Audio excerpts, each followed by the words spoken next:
ডিচেম্বৰ ৰাষ্ট্ৰীয় পেলু নিবাৰণ দিৱস।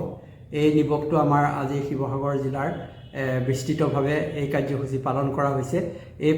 এই আমাৰ ডিৱৰ্মিঙৰ যিখিনি টাৰ্গেট আমাৰ স্কুল আৰু অংগনবাদী চেণ্টাৰ আৰু বাকী যিখিনি ল'ৰা ছোৱালীক আমি টাৰ্গেট কৰা হৈছে, এই টোটেল টাৰ্গেটটো হৈছে আমাৰ 1,20,000 গোটেই পপুলেশ্যনক আমি ডিৱৰ্মিং কৰাব লাগে।